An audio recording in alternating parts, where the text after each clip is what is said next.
Есть ли у человека выбор или все-таки выбор без выбора? Ну, я так понимаю, что у человека есть выбор думать, что у него есть выбор.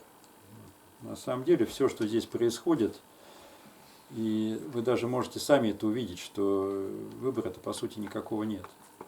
Даже то, что вы сейчас вот оказались здесь, к этому привела цепочка каких-то событий. Если бы одного из этих событий не было, вы бы здесь просто не оказались. То есть получается, чтобы вам здесь оказаться, да, то есть должны произойти какие-то действия, которые вас сюда приведут. Это похоже на такую, на игру в гольф. То есть вы как шарик, да, и какая-то внешняя сила загоняет вас из одной лунки в другую. Иногда промазывает, там опять, ага. Попали в одну ситуацию, из этой ситуации открывается дверь, скажем, или возможность попасть уже в следующую лунку, в следующую историю. И вот даже сейчас, оглядываясь на свою жизнь, что в ней не происходило, я вижу, что все ситуации, которые в ней случались, они были настолько необходимы. И если бы одной из них хотя бы не было, вот, я бы, скорее всего, здесь не оказался. То есть настолько вот, видно цепочку вот этих событийных вещей, которые действительно тебя ведут по какому-то нужному направлению. Вот. Но, конечно, наш ум, наше эго думает, что это делаем мы. И в качестве примера, например, когда вы спите, вы тоже во сне что-то делаете. Вот. Вы можете пойти направо, прямо или налево, что-то взять или что-то положить, от кого-то убежать, кого-то догнать, и вам кажется, что это делаете вы. Но поймите вот суть ситуации, да, то есть вас в этом сне вообще не существует, вы иллюзия там полная. И вам кажется, что вы там что-то делаете, что вы там что-то можете решать, что-то пойти куда или нет. То есть получается, что та сила, которая создает это сновидение, которая засыпает в этом персонаже, она, в общем-то, и решает, что будет делаться, как это будет делаться. Конечно, это зависит от факторов того, как был прожит день, что во сне часто нам надо прожить какие-то ситуации, но тем не менее, все это не просто так происходит в этом иллюзорном аватарчике вас, который бегает по этому сну, а вся эта энергия вашей мозговой деятельности направляется туда и создает необходимые условия для того, чтобы что-то проявилось, что-то случилось. Но когда вы в состоянии этого сна, у вас абсолютная уверенность, что это вы там что-то делаете.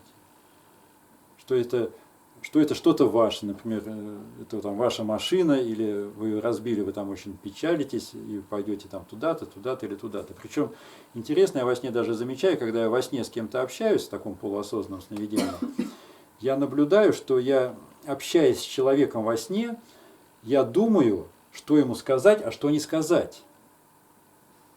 И когда просыпаешь, там улыбка души, думаешь, ну ни хрена себе, ты там думал, что ты там что-то думаешь. Вот, вообще нонсенс. А здесь, по сути, такая же ситуация, в общем-то. То есть, скажем так, все программы, которые мы получаем, которые создают какие-то, как мы думаем, решения или еще что-то, вот, они получены каким-то, ну, можно сказать, случайно-неслучайным образом. Да? Вот почему, как многие говорят, как ты здесь оказался? Да случайно. Да? Ну, понятно, что, как в этом мультике «Панда кунг-фу», да? Все случайно, не случайно, говорил мудрый черепах. Действительно, здесь случайностей как таковых нет. Здесь такое ощущение, но это опять, если действительно внимательно исследовать вот цепочку событий, которые происходят, вот, что к чему приводит, цепь событий, что вы видите, что такое ощущение, что вас просто как будто берут за руку, да, и вот куда-то ведут. Но наше эго, вот эта наша личность, она отрицает эту возможность, что нами могут вообще управлять и манипулировать, что мы все это делаем сами. Вот как раз через медитацию, когда вы исследуете, кто я, да, кто тут вообще, у кого есть выбор, да, у человека, кто такой человек? Человек – это вид. У вида есть выбор или нет? Да, ну, там плодитесь и размножайтесь, но это тоже у кого-то даже тут есть какие-то предпочтения. Эти предпочтения могут зависеть там, даже вплоть до того, что от прошлых жизней или каких-то ваших воплощений. Но если вы будете думать, что у вас нет выбора, и как бы убедить себя в этом, да, и соответствовать тому факту, что у нас выбора нету. Вы попадете в такое очень неприятное состояние, такой как бы безысходности, да, то есть вы перестанете вообще что-то делать, поскольку, мной управляют, что я буду делать, да, то есть, вот. Ну, есть поговорка: на Бога надейся, а сам не плашай, да, то есть даже если у тебя выбора нету, то есть то, что ты делаешь какой-то выбор, пускай это будет не твой выбор, но ты что-то делаешь. Поэтому вот эта концепция, да, что вот как многие говорят, что у вас нет выбора, она с одной стороны на глубинном понимании, да, соответствует действительности, но в качестве проявления в этой жизни лучше все-таки считать, что у вас есть выбор, но на тонком плане понимать, что выбора нет. То есть вроде как вы выбираете, но понимаете, что стоит некая высшая сила, которой вы частью являетесь, в общем-то. Это как вот, если вы возьмете какое-то зеркало, например, да, и начнете играть с солнечным зайчиком. Солнечный зайчик будет думать, что у него есть выбор. Пойдет налево, направо, то есть он не будет знать этого зеркала, да, он будет знать себя как вот этот кусочек света, вот, но не будет знать вот это зеркало, которое по сути его и управляет.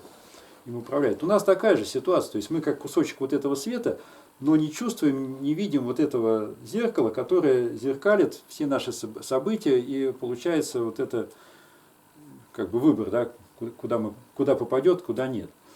И то, что у вас начинается свой внутренний поиск, да, это тоже как бы не ваш выбор-то, в общем-то. Просто, скажем так, все ситуации созрели, и то, что управляет этим зеркалом, начинает искать в других местах, где уже вы все обследовали, и ищет в таких местах, где еще вы не были.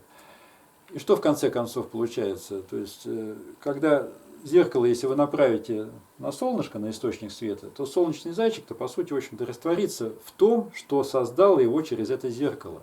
Потому что зеркало это тоже, по сути, не имеет выбора, поскольку если бы солнышко не светило, сколько бы вы там зеркалом ни крутили, не было бы этого солнечного зайчика. Вот.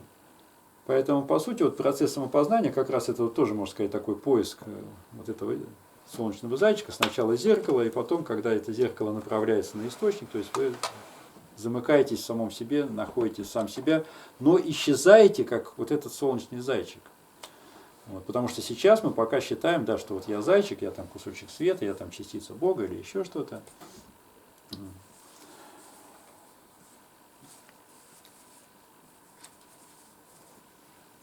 Поэтому все-таки в обычной жизни думайте, что у вас выбор есть, но как бы факты и просматривание всей вашей жизни будут вам подтверждать, что есть некая сила, которая все-таки вами руководит, ведет.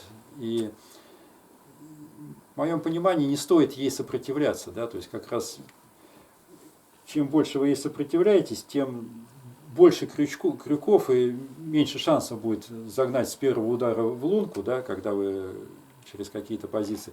Все равно вас забьют в эту лунку, все равно вы окажетесь в той ситуации, которая должна с вами случиться.